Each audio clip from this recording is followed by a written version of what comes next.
Okay guys, let's roll. Gonna try and make this one quick because we've got a live stream at 8 o'clock, haven't we? I've had the mediocre moderator on to me. Told me I didn't put a notification up. Oh well. Anyhow, Tommy Robinson. So Tommy's back. Don't know about you, but I was kind of hoping he'd stay out there with his Zionist paymasters. Everyone's cheering him now. What did he get? $100,000? Or was it £100,000? A bonus from that Zionist Ben Shulman? Gotta be honest, it made me smile when Robinson said he'd never met the man before or received any funding from him. Then I remembered something. I'd noticed a piece in the Times that Shulman had funded Tommy in the past, and that's documented. Could provide the links if I made an effort, I suppose. Anyhow, then there was Tommy's paid for trip to Israel. Yeah, who in Israel paid for that? He's also received funding from Israel, hasn't he?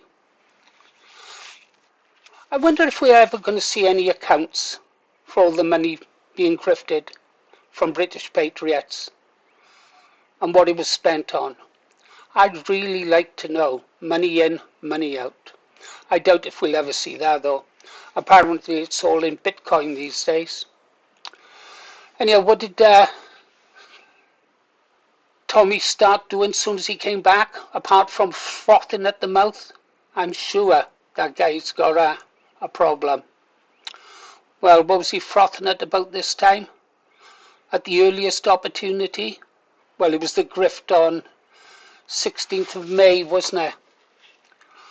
Obviously, because like a pig will always find room for one more potato, Tommy and his team of grifters will always find room for more money. They can tuck it away for a rainy day in Spain.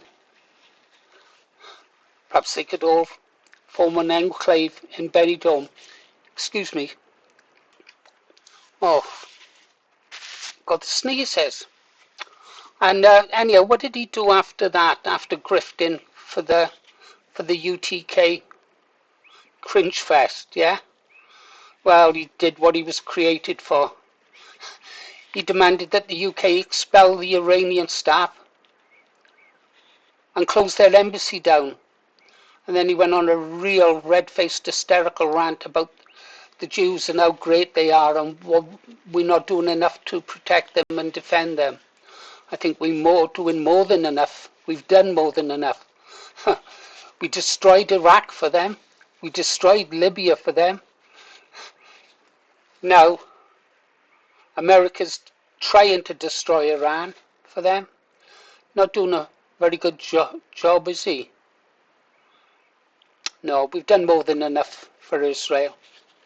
I know they control our government and the American government, but nah. He's always on about Israel, isn't he? I noticed though he won't go out there and fight. Anyhow, talking about the fighting in the Middle East. Well, Gaza now is almost completely flattened, isn't it? And the West Bank Palestinians, them as well. They've all but gone from their historic olive farms. They were driven off, wasn't they, to make room for the so-called illegal settlements. Israeli government says they're illegal, but they're not. They got funding from the government. Plan is to ethnically remove all the Palestinians from their lands, part of the Greater Israel. And now it's South Lebanon, isn't it? Maybe even the north. It's South Lebanon's turn to be ethnically cleansed. Hundreds of thousands of Lebanese have been driven from their homes. Countless thousands have already been killed by the heroic forces of the IDF. Yeah. Of course, the world is diverted. You're not watching, are you? Some of us are. Don't believe me? Go look at the images and the videos finding their way out of the Lebanon. This is despite countless journalists being deliberately killed to prevent that happening. I watched a video over on Redacted of a journalist they're reporting, and the Israelis from a vantage point dropped a shell almost right on top of him. How he survived is a miracle. Amazing footage. Hundreds of journalists have been killed trying to report the truth out there. What else is happening? Iran. In Iran, the deranged President Trump is still nowhere nearer to defeating Iran. Their population, they've now fully rallied behind their government.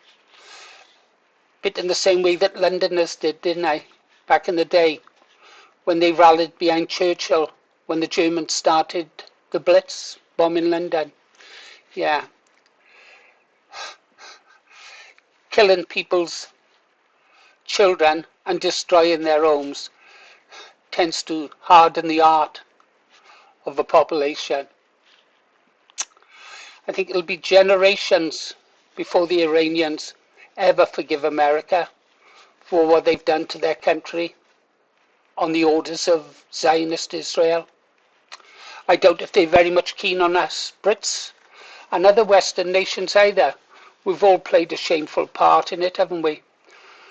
Our governments are all guilty. What about Spain?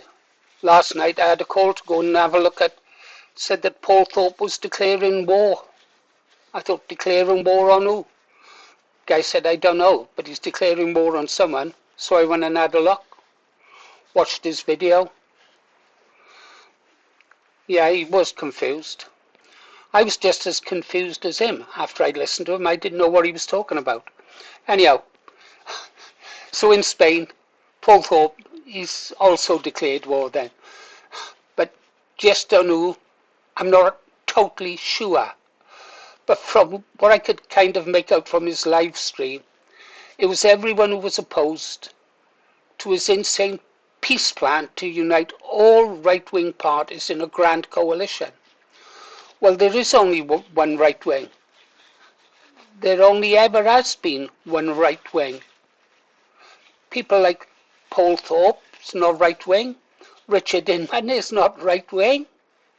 I don't know what they are, but they're not right wing. They're not like me, and hopefully they're not like you. Anyhow, so then I went and watched a follow-up live with Richard Inman and Paul Thorpe together. And now Inman, he's now visibly showing signs of his insanity when he was speaking to Paul Thorpe. Because before calling for unity, he first called Restore Britain Party members and supporters like myself morons and mongrels. Well, I'm used to insults. What did somebody call me in the comments section yesterday? A fat twat. No, an old twat, yeah. I also threw in a few pieces of scum for luck. And then he told the audience, there was 94 watching when I was watching it, that the Jews were the greatest, brightest, funniest, wonderful people in the world and made great Englishmen. That's a bit of an insult, that is, to a Jew. Jews don't even see themselves as white. It's an insult. They don't even define themselves as white. They see themselves as a unique, separate race. They certainly don't see themselves as English. Well, then again, Richard Inman thinks anybody can be Welsh, anybody can be English, regardless of their colour. Oh, I said he was getting stupider, didn't I? What did he... Oh, yeah. That's when he said the silliest thing I have ever heard him say. He said that Rupert Lowe, leader of Restore Britain, should sit down with Nigel Farage, Tommy Robinson, Ben Habib, Paul Golding, Nick Tinconi,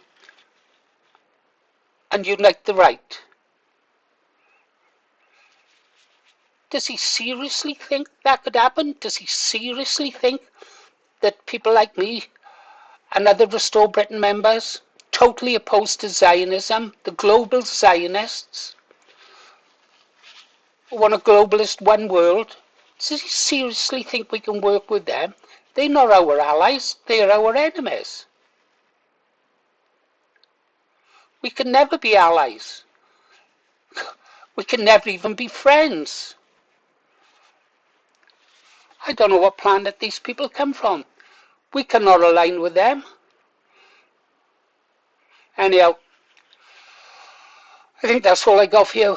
Let me know what you think in the comments. Would you like to align with Nigel Farage, or would you like... It doesn't matter. Don't say it.